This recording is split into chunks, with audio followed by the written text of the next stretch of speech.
हमारे साथ समाजवादी पार्टी की नेता पूजा शुक्ला हैं। पूजा जी, आरएसएस प्रमुख ने कहा है कि सीता की वजह से युद्ध हुआ, द्रौपदी के लिए महाभारत हुआ, लेकिन कोलकाता की घटना को लेकर के कहा गया कि ऐसी भी घटनाएं हो रही हैं, घटना होने नहीं देना चाहिए, चौकन्ना रहना चाहिए।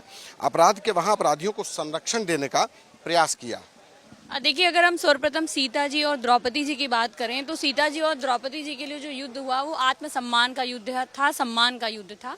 लेकिन वर्तमान समय में जो पूरे देश में चल रहा है, जगह जगह पर महिलाओं के साथ अपराध की घटनाएं बढ़ती जा रही हैं, घर में घुस के लोग अपराध कर रहे हैं, महिलाओं के साथ बलात्कार की घटनाएं हो रही हैं। हमने मणिपुर भी देखा, हमने असम भी देखा, हमने उत्तर प्रदेश तो ताज़ा उदाहरण है कि जहाँ पर छोटी छोटी बच्चियों के साथ अपराध की घटना आ रही है और मार करके उनको पेड़ पे टांग दिया जा रहा है और पुलिस पूरा संरक्षण अपराधियों को दे रही है। तो ये संरक्षण देने की परंपरा भारतीय जनता पार्टी की पुरानी परंपरा है और आरएसएस मेन संगठन है भारतीय जनता पार्टी का। आरएसएस से उनकी मात्र संगठन है। तो मुझे लगता है कि आरएसएस को ये समझाना चाहिए भारतीय जनता पार्टी को कि मणिपुर से लेकर के और कश्मीर से लेकर के कन्याकुमारी तक और उत्तर प्रदेश तक जगह जगह जैसे इनकी विधायक, सांसद, तमाम लोग जो लगातार इस तरह के अपराधों में संलिप्त पाए जा रहे हैं, उनका पूरा संरक्षण भारतीय जनता पार्टी कर रही है। और ये जो परंपरा देश के अंदर स्थापित हुई है, कहीं ना कहीं ये देश के लिए घातक है।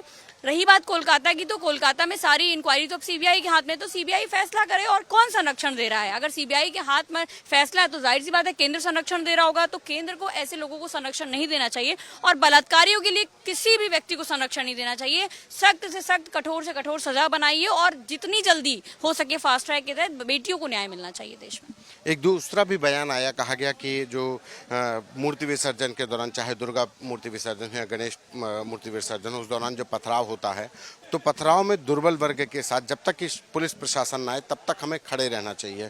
दुर्बलों की रक्षा करना हमारा कर्तव्य है जब तक कि पथराव जैसी घटनाओं को लेकर के आरएसएस प्रमुख ने कहा। देखिए, हम सब लोगों की विचारधारा है, समाजवादी पार्टी की विचारधारा है कि अंतिम व्यक्ति तक को भी न्याय मिलना चाहिए और दुर्बलों के साथ तो हम हमेशा खड़े हैं। लेकिन सवाल ये है कि दुर्बल कौन है और सबल कौन है, इसकी परिभाषा कौन तय करेगा। अगर सरकार के हिसाब से आप दुर्बल और सबल तय करेंगे तो उनके पार्टी के कार्यकर्ता जो खुलेआम गुंडागर्दी कर रहे हैं वो दुर्बलता की श्रेणी में आता है।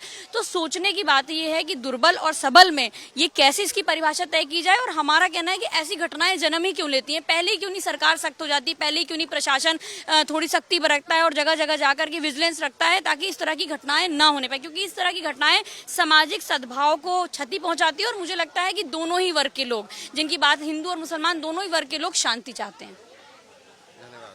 ये हमारे साथ समाजवादी पार्टी की नेता पूजा शुक्ला, जिनका कहना है कि दुर्बलों की रक्षा करना सभी का धर्म है, लेकिन सवाल इस बात का है कि कौन दुर्बल है, कौन सबल, इसको परिभाषित कौन करेगा। कैमरा पर्सन संदीप के साथ संतोष कुमार, राज तक।